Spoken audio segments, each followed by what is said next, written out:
جولاي كوديدي كونية سقال بقول إيه كوبية تدواتن كي مدحوينها قولها سريع ثورة شال سيا إسقى وكهد لاية دلالك سوماليات ولي كتيرة جعنتا دلالك إنه شهر كنهاي waxa uu si weyn u tilmaamay inay tahay lagama maarmaan in heshiis iyo afgarasho laga gaaro dalalka Soomaalida ah oo dadka walaalaheena dariskeenu ay hayaan iyada kale oo annagu aanu ka qabnaa in dawladaha madaxdoodu iyo dawladuhu intuba inay isu yimaadaan oo ay dhibaatooyinka dhex yaala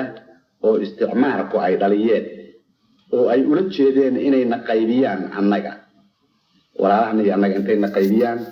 waxna dhex dhigaan dhibaato noo sameeyaan kadibna ay nagu mushtaraan annaga dhexdanada inaanu garanno oo dad xilkasta annagoo ah aanu ka tashanno oo danaha annaga aanu u kala fahamno si run ah oo dhibaato la'aan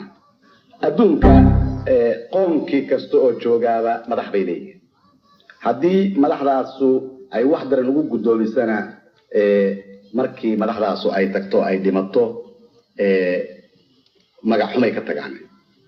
habaar baa laga daba diraa cay baa laga daba diraa kuwii inkaarta qabay oo joogay maxay waxaa xun ugu gudoomiyeen ayaa qoomkaas yiraahdaa ama shaqligaas yiraahdaa haddii ay wanaagooda ka taliyeen oo ay ka shaqeeyeenna magacsan bay ka tagaan dadku waa ku mahadiyaan wanaag bayna ku xusuustaan waxaan anigu taa ka leeyahay ilaahay baa xugmay annaga iyo Ethiopia iyo Kenya inaynu ku noolaano geestan Afrika inagu hadda waa ku noolahay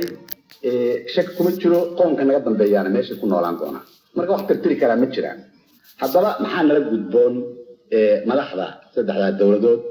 ma inaanu wax daran u gudoomin dadkanagii oo isku leynaa mise waa inaanu garanno oo wixii dhex yaala ay si fiican ugu tashadaan ay markaas si xaq ah oo saaxiib ah oo walaalnimo ah oo daris ah oo muxuu ah cadaalad ah wixii isaga qabsan inay ku qaybsadaan miya hadda waxaan is leeyahay wanaag wuxuu ku jiraa inay ku qaybsadaan sidaas xaq ah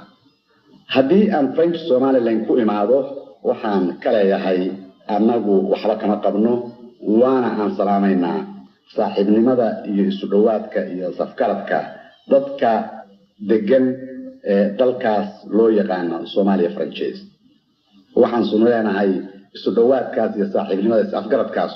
waa in u socda oo ay dawladda Franchigu ay yeeshaa dadka iyaga ah inay ogolaato khiyaarkooda inay ogolaato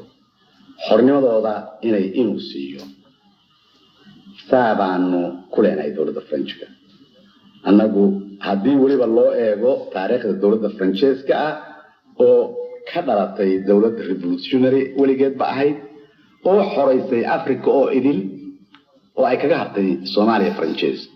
inay xoreyso ayaanu weydiisanaynaa oo ogolaato sida iyagu ay ka jecel yihiin waxaan is leeyahay taladaasu waa tala ugu fiican ama waa siyaasadda ugu fiican baan is leeyahay